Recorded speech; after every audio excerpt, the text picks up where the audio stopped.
Welcome back. It's time for this week's Capitol Report with Pat McGuigan of CapitolBeatOK.com. And Pat, this week we're talking about the president's recent visit to Oklahoma. Big issue. Yes, I know you had some insider access to his visit. What did you take away from it?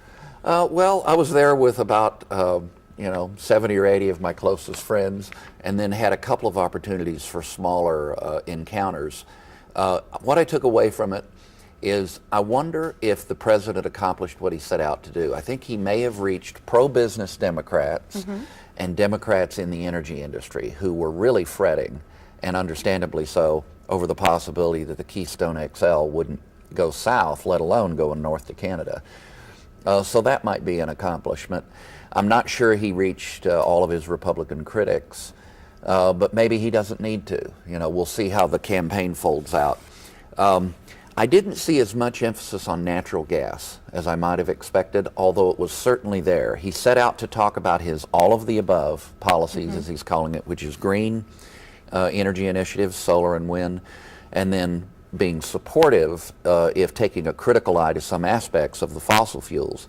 Having said all that, he probably would have done better 2 years ago to listen to pro-energy Democrats like Robert Hefner III and David Walters. And if he had, he might not have as many problems as he now has in this particular arena. So if he accomplished what he set out to do, he at least reached and gave some comfort and might have taken some of the animosity off of people in the business.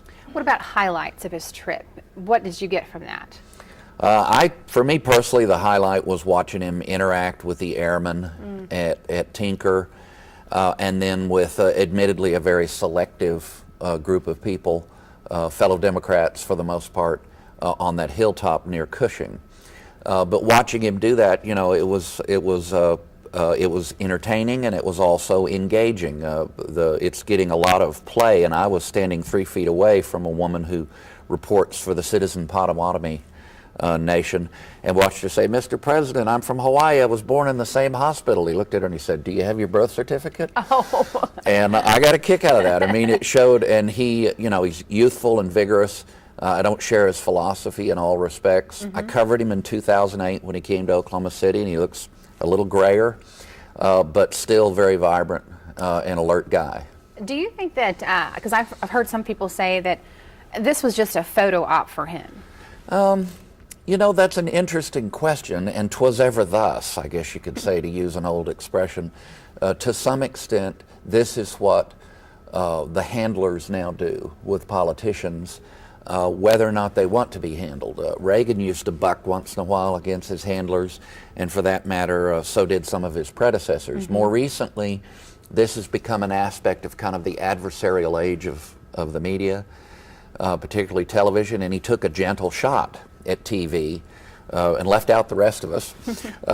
So it was interesting. I don't know if I would go as far as to say it was just a photo op, because the bottom line is this thing's going to get expedited, and that's going to be good for Oklahoma. But of course it had aspects of being a photo op, even as he was trying to reach people. Now, you mentioned that he said that he would speed up this process.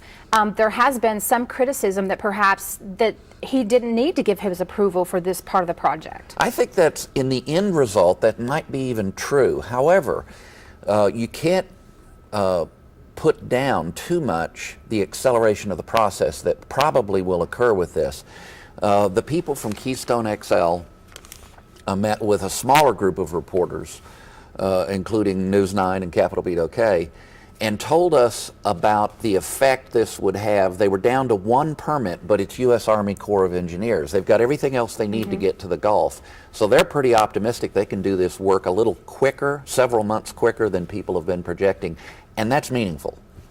And as far as jobs, this could be good for Oklahoma. Of course, 600 jobs, the Keystone XL people told us, and that matches what I had heard in advance. So the disruption here of several weeks, 2 or 3 months, is apparently not going to be a killer.